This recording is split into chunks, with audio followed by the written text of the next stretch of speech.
ये जो मन है ना, ये भगवान ने इसकी रचना की है।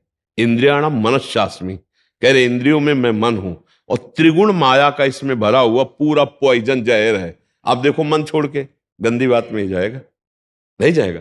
ये नहीं कि अच्छी बात में नहीं जाता, अच्छी बात में लगाओ तो लगेगा, और वो भी थोड़ी देर। और बुरी बात में लगाने की जरूरत नहीं, आराम से। इसका स्वभाव रचना ऐसी रची गई है। अब यही गेम रखा गया है कि अब इसकी गति को रोको, अंतर्मुख करो, भगवदाकार करो, तो तुम्हें इनाम मिलेगा, त्रिभुवन पर विजय प्राप्त कर लोगे। वो अद्भुत आनंद अंदर ही मिलेगा, किसी से कहने की जरूरत नहीं, आनंद मगन हो जाओगे। और उसी आनंद की खोज देखो, जब हमारा मन कहता है इस शरीर को भोग लें, इस वस्तु को भोग लें, अमुक, देखो सब अपने घर के जैसे बैठे हैं, क्या उसके भोगने के बाद मन को शांति मिलती है? थोड़ी देर के बाद फिर एक नया संकल्प बनता है, फिर एक नई, मतलब हमारी खोज अधूरी रही। वो नहीं मिला जो मैं सोच रहा था। सोचने में जैसा सुख मिलता है वैसा ना भोगने में नहीं मिलता, चाहे वो भोजन हो, चाहे वो दृश्य हो, चाहे वो कोई क्रिया हो। आप देखना, जो मन हमें सोचवा के पागल बनाता है, और जब हम उस पे जाते हैं तो वो चीज हमें नहीं मिलती है। तब लगता है कि वो यहां नहीं, शायद यहां हो, यहां नहीं, शायद यहां हो। ऐसे भटकते पूरा जीवन व्यतीत हो जाता है। बुद्धिमान वो है जो दो चार कदम में ही लौट आवे कि गलत दिशा में जा रहे हैं, पर हम पूरा जीवन चलते रहते हैं, लौटने की बात ही नहीं आती। और यहां तक कि शरीर वृद्ध हो जाता है, इंद्रियां काम नहीं करती, पर मन वैसे ही सलाह करता रहता है। फिर भी नहीं सोच पाता कि चलो अब हुआ पूरा जीवन की शाम, अब तो राधा राधा जब कर अपना काम बना ले। लेकिन नहीं, बूढ़ा है फिर भी शराब पीता है, बूढ़ा है फिर भी गंदी बातें देखता है, बूढ़ा है फिर भी गंदी चेष्टाएं करता है, बूढ़ा है फिर भी नहीं सोच रहा कि मुझे मरना है और भगवत प्राप्ति का अब की उपाय कर लूं, इतना जीवन रह गया। ये क्या है? ये मन का केवल खेल है। वो अपने मन के गेम में फंस गया, निकल नहीं पा रहा है। अच्छा, इसमें ये हो कि चलो मन सुखी रहेगा, तो भी नहीं। आप जितना गलत करते जाओगे उतना वो नकारात्मक सोचे पैदा करता चला जाएगा, और उसका परिणाम यह आएगा कि आपको डिप्रेशन में पहुंचा देगा। मतलब किसी भी तरह से ये चैन नहीं लेने देगा। तो इसको लाना तो भगवान की शरण में पड़ेगा, तभी शांति मिलेगी, तभी सुख। बहुत गंदा, बहुत गंदा, बहुत नीच है ये, और ये बहुत उत्तम है। ये अगर सही रास्ते को पा जाए तो दूसरे के लिए अपने प्राण दे सकता है, परहित के लिए अपने प्राण दे सकता है, ये भगवान से मिला सकता है, ये सब सुख दे सकता है। बस इसको गलत ढंग से जो प्रयोग होना शुरू हुआ है, इसका ये बंद कर दे, वही बहादुर है। देखो, विरक्त मार्ग एक अलग होता है, लेकिन गृहस्थी में तो एक धर्मपूर्वक विषय सेवन की मर्यादा है ना। तो आप धर्मपूर्वक देख लो। अगर आपको अपनी पत्नी में, अपने पति में सुख नहीं मिला तो विश्व में कहीं सुख नहीं मिलेगा, क्योंकि है नहीं। तो आपको सीमित हो जाना चाहिए ना, लेकिन ऐसा नहीं होता। हम धर्म विरुद्ध बढ़ते चले जाते हैं, जो हमारा पाप बनता जाता है और हम क्लेशित होते जाते हैं। इसलिए हमें लगता है बहुत अच्छे अभी सत्संग के प्रभाव पड़ रहे हैं, तो हम निकल चलें गंदी बातों से, हम निकल चलें इस माया के फंसाव से। नहीं तो धोखा ही धोखा, पूरी जिंदगी व्यतीत हो जाती है। भोगते भोगते हर इंद्रियां सब नष्ट होती जा रही, फिर भी भोग इच्छा, ये है क्या? समझो ना, पूरा जीवन हमको बेवकूफ बनाया जा रहा है। गौर से देखो, पूरा जीवन नहीं बेवकूफ बनाया जा रहा। तो एक बार और देख लेते हैं, इसमें हमारा पूरा जीवन जा रहा है। सुख तो नहीं मिला, पर एक बार ऐसे देखते हैं, शायद इस पद्धति से देखते हैं, ऐसे भोजन बनाते हैं, ऐसे ये भोगते हैं, ऐसे ये देखते हैं, ऐसा फंसाव करके रोज हमको गिराता है, रोज हमको मन भ्रष्ट करता है। कभी नहीं कहता कि एक बार भगवान से मिलूं क्या, कभी उसका मन नहीं होता। इसको तो जबरदस्ती लगाना पड़ता है। इसको भगवान में लगाने के लिए भी भोगों का प्रलोभन देना होता है, तब ये भगवान में लगता है धीरे धीरे। ये भोगी मन भगवान में भी लगने के लिए तैयार, तो भोग के लिए देखो, भगवान को मना लोगे ना तो बढ़िया व्यवस्था बन जाएगी, चक जो चाहोगे सब हो जाएगा, जो चाहेंगे भगवान दे दे। बहुत मन बेवकूफ बनाता है, इसलिए हमें लगता है मन की बेवकूफी से बचना चाहिए। एक आया था भगतला, उसने कहा भगवान से मैं भजन करूंगा, सब करूंगा, लेकिन 1 लाख सुंदरियां स्त्रियां चाहिए। अब गजब का दिल है तेरा, गजब का दिल है यार। जिनके एक है ना, तो वो कभी कभी एकांत में ऐसे बैठ के बैठते हैं। तो इसीलिए मल की कहीं में मत रखो, बहुत बड़ा भूत है, ये परेशान कर देगा, नष्ट कर देगा। इसे सतमार्ग में लाओ, भगवत मार्ग में लाओ, तभी आनंद की। इसकी केवल चाल है, ये नहीं ये नहीं ये, वो है कहीं नहीं। पक्का समझ लीजिए। ये हमारे को भ्रम पैदा करता, कुछ नहीं कुछ नहीं है। नाम जप करो, सत्संग करो, धर्म पूर्वक विषय भोगो, हम मना नहीं करते, एक उसे सीमा में रख के भोगो धर्म में, तो उससे क्या होगा, तुम्हें घृणा हो जाएगी।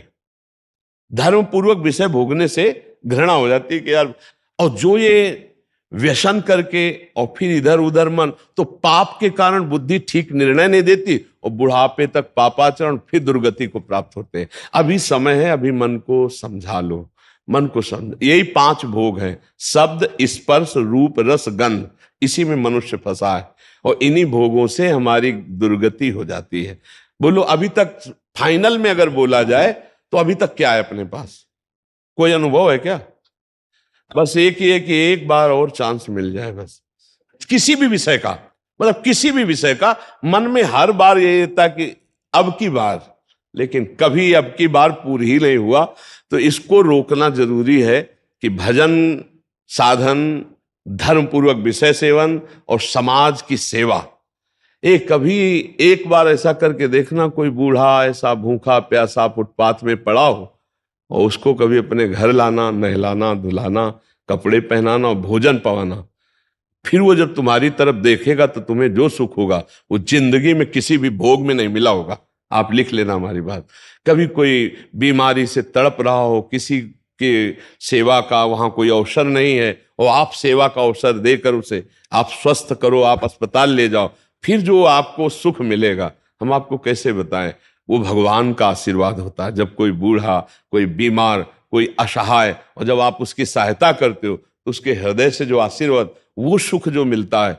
जैसे हम आपको एक दिन करके देखना, तुम अपना भोजन बढ़िया जो है, कोई ऐसे भूखे को खवा देना जो भूखा बैठा हो, और ऐसे जल्दी जल्दी, और आप देखो उसको पाते हुए, और उस दिन आप वो भोजन ना पाओ, उसे पवा दो, तो आपको जो सुख मिलेगा वो 56 प्रकार के भोग पाने में भी कभी सुख नहीं मिला होगा। वो सुख परहित करने से, दूसरे को सुख पहुंचाने से जो हृदय शीतल होता है वो कभी किसी से नहीं होता। इसलिए मानव जीवन के लिए मन को थोड़ा विरुद्ध जो चलने वाला है उसके विरुद्ध आप बनो, उसे सतमार्ग में लगाओ। अब देखो आजकल ऐसी बुद्धि बिगड़ गई कि अपने पूज्य माता पिता को ही बच्चे दुख दे रहे हैं, डंडा थप्पड़ मारना। क्या यार, आज के जवान अपने माता पिता के साथ ऐसा व्यवहार करते हैं। अगर थोड़ा भी अध्यात्म से जुड़े होते तो मुझे लगता है शायद ऐसा नहीं करते, नहीं ना।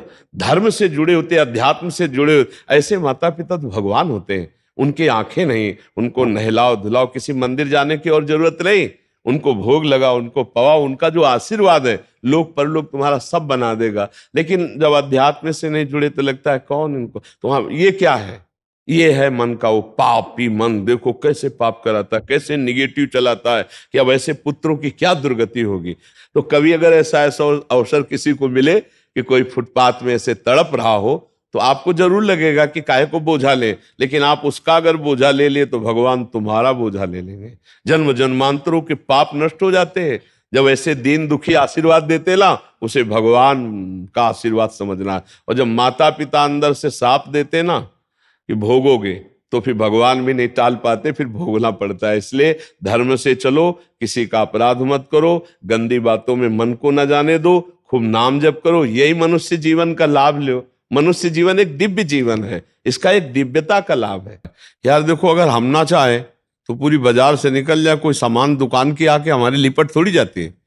हम जहाँ खड़े होंगे, जहाँ खरीदेंगे, वही जो वस्तु हमें मिलेगी। तो अगर हम निश्चय कर लिया कि मुझे मांस नहीं खाना, मुझे शराब नहीं पीना, मुझे पराई माता बहनों की तरफ गंदी दृष्टि नहीं करनी, तो मुझे कौन गिरा देगा? आप सोचो, हमारे निश्चय में कमजोरी, तभी हम डरते हैं कि कहीं गिर ना जाए। ऐसे कैसे? हाँ, कुछ कमियां ऐसी होती हैं जिससे अहंकार का नाश किया जाता है। जैसे आवाज आता है ना कि हम जितेंद्री, हम ऐसे हम ऐसे, और भगवान को अहंकार पसंद नहीं तो छोड़ देते हैं। देखो जितेंद्रियता करके, तब जब रोता है कि प्रभु मैं तो नीच किसी काबिल नहीं, तब भगवान फिर उठा लेते हैं। नाम जब करो तब मजबूत ब्रेक लग जाएगी। कोई कैसे गिरा सकता है? कैसे गिरा सकता है? नहीं गिरा सकता। बात मान ली, बस हो गया, हो गया। बात मानने से होता है। देखो, हमारी बात ना मानो, कंठी बंधवा लो, तिलक लगा लो, सब कर लो, कल्याण नहीं होगा।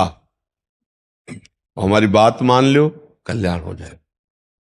बात मानने का चेला होता है ये कोई सांसारिक थोड़ी कि भैया जैसे सांसारिक संबंध होते हैं ऐसे गुरु शिष्य का संबंध आज्ञा पालन से होता है। गलत नहीं करूंगा, जैसा कहोगे वैसा चलूंगा। अब आपने कह दिया, अब ये नाम जप करूंगा, बस हो गई बात। बात यह है कि हमको अब महत्व तो कर लेना है। अरे बोले ऐसे कह दिया था सिया राम राम राम जपो, तो गुरु मंत्र तो मिला नहीं। तो कभी गुरु मंत्र मिल भी जाएगा तो लाभ नहीं मिल पाएगा, क्योंकि आपको संत वचन गुरु के वचन पर विश्वास ही नहीं हुआ। गुरु के वचन प्रतीति न जेहि, फिर स्वप्न में भी लाभ नहीं मिल। मान लिया हो गया हमारा सब कुछ, अब हम राम राम जप करेंगे, अच्छे आचरण से चलेंगे तो यही नाम आपको बल दे देगा। जो आप कहते हो ना कि ऐसा बल कैसे आए, इसी नाम से आता है बल। माया पर जीतने का जो बल है वो भगवान की कृपा से, उनके नाम बल से आता है। देखो नाम में इतनी सामर्थ्य, भगवान को अधीन कर लिया। सुमीर पवन सुत पावन नामो अपने बस कर राखे, फिर और क्या, काम क्रोध को जीत लो तो कौन बड़ी बात। भगवान अजित जीत गए। भगवान कह रहे प्रति उपकार करो का तोरा, सन्मुख हो न सकत मन मोरा, तुम संतात उरिन मैं नाही।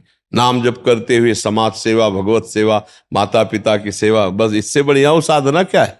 अब बढ़िया गंगा जी से कपड़ा धो के लाए और फिर नाली में डुबो दिए तो फिर गड़बड़ हो जाएगा। नहीं, मानव दे थोड़ा विवेक है, धर्म से विषय सेवन करो, पापाचरण करोगे तो फिर वहीं पहुंच जाओगे, नरक हो जाए।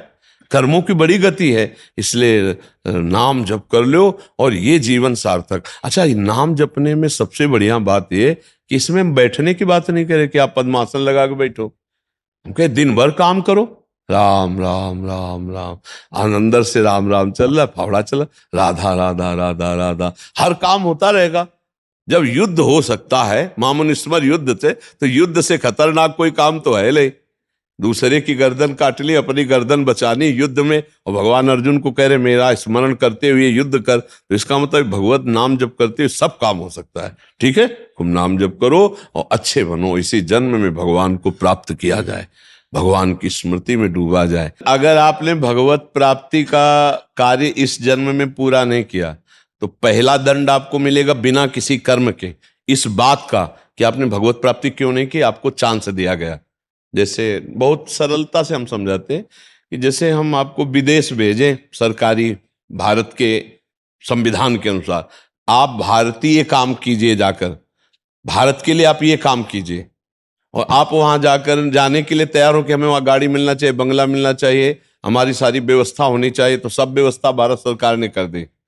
आप 20 वर्ष वहां रहे, आपको वापस बुलाया गया, आप जिस काम के लिए भारतीय संविधान के काम के लिए गए थे वो काम बिल्कुल नहीं किया, खूब बच्चा पैदा किए, पढ़ाया लिखाया और ब्याह और सब काम किए।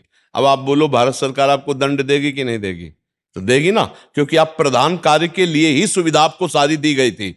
तो मानव देह केवल संस्कृति मांझ बरियाई के पायो, जो मानुष देह वृथा कत डारत, संस्कृति के चक्र को रोककर भगवान ने कबहू करि करुणा नर देहि, देत ईश बिनु हेतु सनेहि, बिना किसी कर्म के अहेतु की कृपा करके आपको मानव दे दी कि जाओ नर्तन कर फल विषय न भाई, भजी राम सब काम बिहाई, साधन धाम मोक्ष कर द्वारा, पाई न जे परलोक संभारा, सो परत न दुख पावई, सिर धुनि धुनि पछताए, काले कर्मय ईश्वर मिथ्या दोष लगाए। तो भाई का हमारा भाग्य नहीं था, हमारा भाग्य से भजन नहीं होता, भजन से भाग्य बनाएंगे हम, भजन से हम पूर्व कर्मों को मिटाएंगे, भजन से हम भगवत प्राप्ति करेंगे। जो न तरय भवसागर असमाज नर पाए, स्वति निंदक मंदमति आत्महनन गति जाए। वो आत्महत्यारे की गति को प्राप्त होता है केवल इस बात के लिए कि तुम्हें मनुष्य शरीर मिला, सारी सुविधाएं दी गई, लेकिन तुमने अपना काम नहीं बनाया।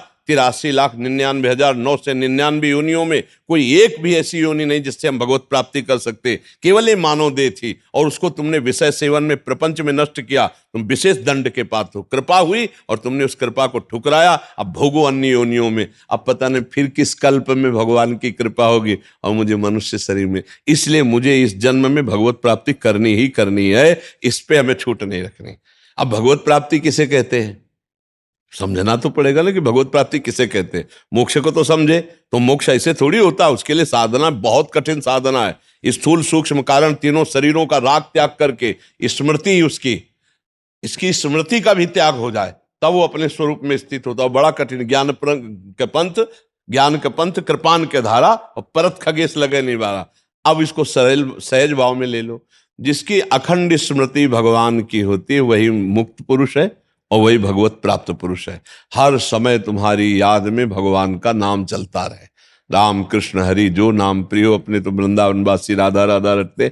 हर समय नाम चिंतन करते रहो। तुम मोक्ष चाहोगे तो मोक्ष मिल जाएगा, भगवत प्राप्ति चाहोगे तो भगवत प्राप्ति हो जाएगी। भगवत प्राप्ति का मतलब होता है भगवान को जिस भाव से, स्वामी भाव, सखा भाव, जिस भाव से वो प्राप्त हो जाए। और अच्छा इसमें है कि गिरने का भय नहीं। हम राधा राधा जपते हुए किसानी कर रहे हैं, राधा राधा जपते करते नौकरी कर रहे हैं, राधा राधा जपते हुए संसार के सब कार्य कर रहे हैं, तो हमको संसार के कार्य भी हो जाएंगे और भगवत प्राप्ति भी हो जाएगी। अच्छा मिथ्या भाव हमारे यहाँ लगाना नहीं, भगवत भाव लगाना है। सब में भगवान है, तो हम जिससे मिलते हैं उनके हृदय में भगवान है, हम ऐसे बर्ताव करते हैं। चाहे पुत्र हो चाहे पत्नी हो, नाथ सकल संपदा तुम्हारी, मैं सेवक समेत सुतनारी। बहुत सरलता से निपट गए संसार से, बहुत सरलता। पर भजन नहीं किया तो दंड मिलेगा, क्योंकि सरकार ने भेजा है यहां सरकारी काम करने के लिए, भगवत प्राप्ति के लिए। अब अगर चूक हो गई तो फिर गड़बड़ हो जाएगा। अच्छा देखो, तुम्हें तो कुछ गड़बड़ होना है नहीं, तुम तो अविनाशी भगवान के जन हो, अविनाशी स्वरूप है ना अपना सबका। लेकिन जैसे स्वप्न में लाठी चलती है, कुछ नहीं होता है, पर पीड़ा होती कि नहीं होती स्वप्न के समय। स्वप्न के समय अगर लाठी चलावे तो वैसे लगती है, नहीं स्वप्न में अगर हम डूब रहे हैं तो वैसे डूब रहे। स्वप्न में अगर पिटाई शुरू है या कोई गला काटने जा रहा तो वैसे भय लग रहा है, और है कुछ नहीं, तो दंड तो भोगना पड़ेगा ना। ऐसे ही जागृत में है, ऐसे ही नरक आदि में है। अविनाशी आत्मा को कोई कष्ट थोड़ी होता है, पर जब तक ये बोध नहीं होगा तब तक तो भोगना ही पड़ता है ना। देखो स्थूल देह सैया में पड़ी होती और स्वप्न में हम देख रहे हैं कि हम समुद्र में डूब रहे हैं। अब वो ऐसे ही कष्ट हो रहा है, समुद्र भी दिखाई दे रहा है, डूब भी रहे हैं, और जो डूबने वाला शरीर है वो तत्कालिक स्वप्न में बना हुआ है, क्योंकि शरीर जो स्थूल शरीर वो तो सैया में सो रहा है। अब बताओ उसको कैसे बचाया जाए। जो स्वप्न में समुद्र में डूब रहा है, अब आप उपाय बताओ उसको कैसे बचाया जाए। हाँ बस एक उपाय है कि उसको जगा दो, चाहे जितनी नौका लगा दो, चाहे मंत्रवेत्ता लगा दो, चाहे तैराक लगा दो, उसको आप बचा नहीं सकते। उसके बचाने का उपाय है जगा दो। ऐसे ही हम सब मोह निशा सब सोवनिहारा,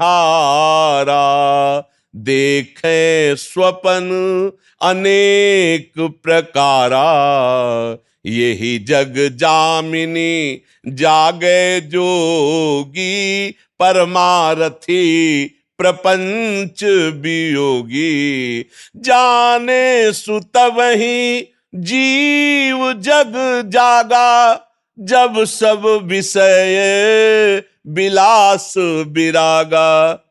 बोले मोह निद्रा में सब सो रहे, ये पत्नी है, लड़का है, बच्चा है, रुपया है, पैसा, ये कर लिया, ये कर लूंगा, ये कमा लिया, ये कमा लूंगा, ये जमा कर लिया, ये जमा कर लूंगा, और सोचते सोचते मर गए, कुछ नहीं कर पाए जो करने आए थे। अब कोई सदगुरु जगा दे, ए उठ, मोह निद्रा में सो रहा है, तो जानिस तबै जीव जग, जब सब विषय विलास विरागा।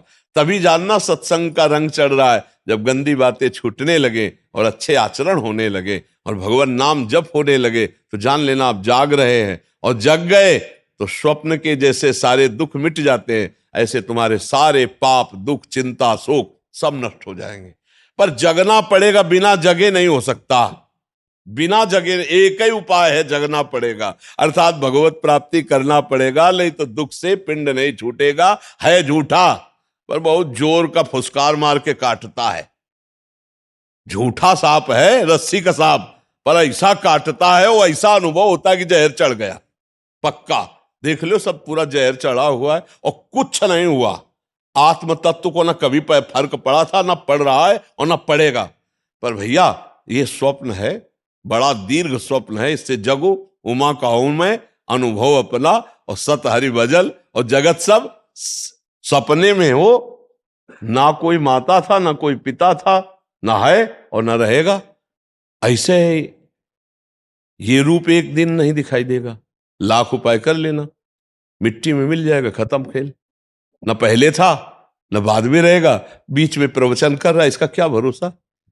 स्वाप्निक है ये स्वाप्निक है। जो इसके अंदर है वो सत्य है, और अंदर वाले से परिचय नहीं हुआ, बाहर वाले का टिकेगा नहीं।